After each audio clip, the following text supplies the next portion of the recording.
کہ آپ نے اس سانپ کے ساتھ کیا بات کی، اس سانپ نے آپ کے ساتھ کیا کہا؟ تو آپ نے فرمایا کہ اس نے مجھ سے کہا کہ میں نے بہت سے اولیاء کرام کو آزمایا اور مگر آپ جیسا ثابت قدم کسی کو نہیں دیکھا۔ میں نے اس سے کہا کہ تم ایسے وقت مجھ پر گھرے کہ میں قضا و قدر کے متعلق گفتگو کر رہا تھا، اور تو ایک کیڑا ہے جس کو قضا حرکت دیتی ہے اور قدر سے ساکن ہو جاتا ہے۔ تو میں نے اس وقت ارادہ کیا کہ میرا فعل اور میرا قول دونوں ایک ساتھ ہو، ایک دوسرے کے مخالف نہ ہو۔ یعنی آپ پیرانے پیر حضور صلی اللہ تعالیٰ حضور غوث اعظم رحمۃ اللہ تعالیٰ علیہ جو بیان کر رہے تھے اس وقت، وہ کس کا بیان کر رہے تھے؟ قدر، قضا اور قدر، یعنی موت کا آنا اور تقدیر کا قائم ہونا، اس پر آپ بیان فرما رہے تھے۔ یعنی موت اللہ نے جب لکھی ہے جس کی، اسی وقت اسے موت ہونی ہے۔ جو تقدیر میں لکھا ہے وہ ہونا ہے۔ اگر زندگی لکھی ہے تو زندہ رہے گا، اگر موت لکھی ہے تو وقت ختم ہوا تو مر جائے۔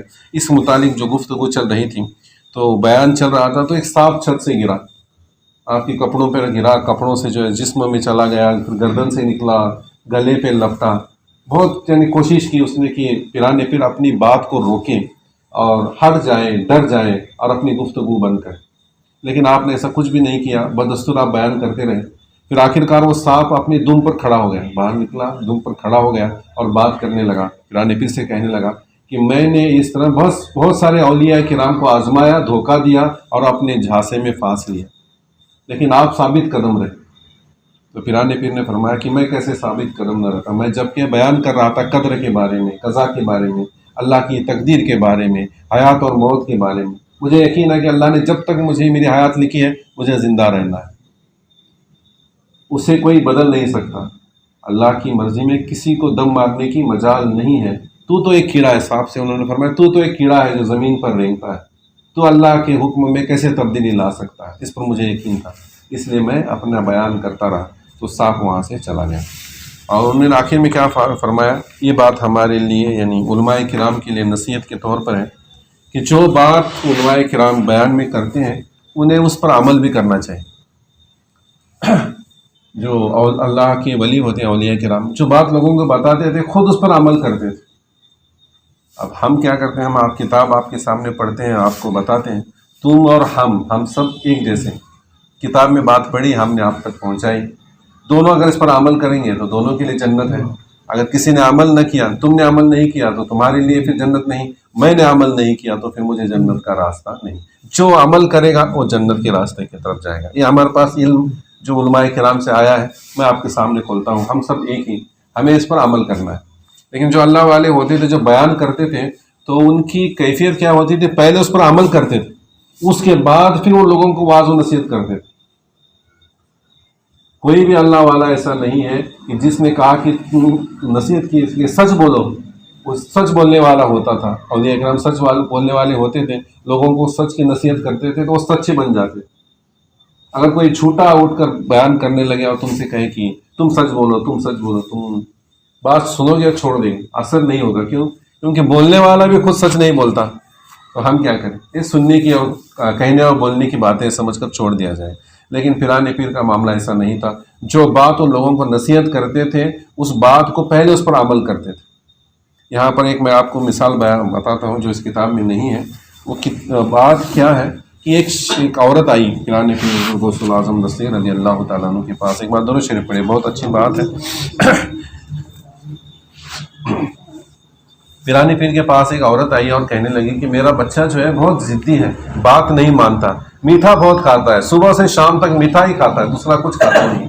آپ اسے سمجھائیں تاکہ وہ میٹھے سے تھوڑا پرہیز کرے، میٹھا کھانا چھوڑ دیں، آپ اسے سمجھائیں۔ تو پیرانے پیر نے کہا کہ اچھا ٹھیک ہے، تم ایسا کرو، 2 دن کے بعد اسے لے آنا۔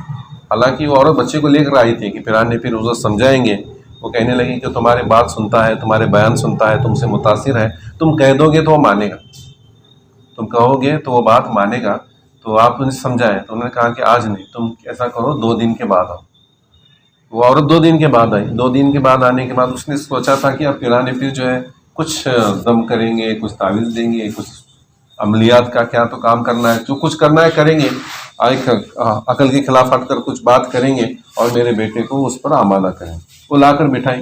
تو بیٹھنے کے بعد آپ نے کہا، بیٹے سے نام پوچھا، بیٹا کیا نام ہے، نام بتایا، بیٹے نے کہا کہ اچھا بیٹا ایسا کرو، یہ میٹھا کھانا صحت کے لیے اچھا نہیں ہوتا، صرف میٹھا مت کھایا کرو، اللہ کی اور بھی نعمتیں ہیں، تیکھا بھی اللہ کی نعمت ہے، نمکین بھی اللہ کی نعمت ہے، صحت کے لیے جو اچھی ہو غذا کھایا کرو، صرف میٹھا مت کھایا کرو جس سے تمہاری صحت خراب ہو جائے گی، ماں کو اچھا نہیں لگتا۔ اس طرح کی سمجھا کر باتیں کی اور کہا کہ ہاں آپ اے مائی اپنے بچے کو لے جا، اب یہ عمل کرے گا، اس پر میٹھا کھانا کم کر دے گا، بند کر دے گا، دوسرا کھانا بھی، دوسری غذا بھی کھائے گا۔ تو اس نے وہ اقرار کیا کہ ہاں میں اب میٹھا کھانا جو ہے اتنا نہیں کھاؤں گا، دوسری اور غذائیں بھی جو ہیں، جو نمکین ہوں گی، جو تیکھی ہوں گی، جو پھیکی ہوں گی، اس کو بھی میں تناول فرماؤں گا، صرف میٹھے کی ضد نہیں کروں گا۔ وہ عورت جاتے ہوئے واپس آئی اور کہنے لگی، یہ بات تو تم پہلے بھی کہہ سکتے تھے، جب میں لے کر آئی تھی، اگر یہی کچھ کرنا تھا، یعنی میرے بیٹے کو بٹھا کر نام پوچھنا تھا، سمجھا کر اسے سمجھانا تھا اور بھیجنا تھا، تو یہ تم پہلے بھی کر سکتے تھے، تم نے پہلے کیوں نہیں کیا، آپ کیوں کیا؟ تو پھرانے پھر حضور غوث الاعظم رسول رضی اللہ تعالیٰ عنہ مسکرائے اور کہنے لگے، جب تم آئی تھی 2 دن پہلے تو مجھے بھی یہ لت لگ گئی تھی کہ میں بھی میٹھا کھا رہا تھا، میں بھی بہت زیادہ میٹھا کھا رہا تھا۔ اب اسے سمجھانا کہ میٹھا مت کھا، اب میں خود میٹھا کھا رہا ہوں، اسے سمجھاؤں میٹھا مت کھا، تو کیسے اس پر کی بات اس کے دل پر اثر ہوگی؟ اس لیے میں نے 2 دن جو ہے پرہیز کیا، میٹھا نہیں کھایا، میٹھا کھانا میں نے چھوڑ دیا، تو میں نے اب اسے نصیحت کی، تو اگر آج میں اس کو نصیحت کرتا ہوں تو وہ بات اس کے دل پر اثر کرے گی اور وہ بھی میٹھا چھوڑ دے۔ اگر پہلے کرتا تو اس کا اثر نہ ہوتا، لیکن آج جو میں نے سمجھا ہے اس کا اثر ہوگا۔ تو یہ بات ہوتی ہے، ہم جس بات پر عمل کریں اس بات کو لوگوں تک پہنچائیں تو لوگ مانتے ہیں۔ ہم نماز پڑھیں، اب میں اپنی مثال دیتا ہوں، ہم اپنے گھر میں ہیں، ہمارا بیٹا ہے، بیٹی ہے، ہم نماز پڑھنے لگ گئے اور اپنے بیٹے سے کہا کہ بیٹے تو بھی نماز کے لیے جا، ظہر کے لیے جا، ہم بھی نماز کو جا رہے ہیں اور کہیں بیٹے کو تو بھی نماز کے لیے جا، تو وہ بات اثر کرتی ہے، اور بیٹا تمہارے ساتھ آج بھی نہیں آیا، ایک دن چھوڑے گا، ایک دن نہیں مانا، دوسرے دن ضرور آئے گا، لیکن ہم نماز کو نہیں جا رہے اور بیٹے کہہ رہے بیٹا تو نماز کو جا، ظہر کا وقت ہے نماز کو جا، ہم خود گھر میں ٹی وی دیکھتے بیٹھے اور بیٹے کہہ رہے نماز کو جا، بیٹا نہیں جائے گا نماز کو۔ اگر باپ کا زیادہ لحاظ ہے تو گھر سے باہر چلا جائے گا اور دوستوں میں جا کر گپے مارتے بیٹھ جائیں گے، یا کہ پان ٹپری پر جا کر سگریٹ بیڑی گٹکا کھانا شروع کر دے گا، لیکن مسجد کی طرف نہیں جائے گا۔ کیوں نہیں جائے گا؟ میرا باپ ہی گھر میں خود بیٹھ کر ٹی وی دیکھ رہا ہے اور مجھے کہہ رہا ہے نماز کو جا، تو میں کیوں جاؤں نماز؟ اگر وہی باپ خود نماز کو جا رہا ہے، اپنے بیٹے سے کہے کہ بیٹا نماز کو جا، تو باپ بھی مسجد میں، بیٹا بھی مسجد میں، اس طرح باتیں اثر کرتی ہیں۔ تو اس طرح نصیحت کرنا ہے، یہ اولیاء کرام کا پیغام ہوتا ہے۔ اللہ تعالیٰ کی بارگاہ سے دعا ہے کہ اللہ تعالیٰ ہم سب کو کہنے اور سننے سے زیادہ عمل کرنے کی توفیق عطا فرمائے۔ وما علینا الا البلاغ المبین۔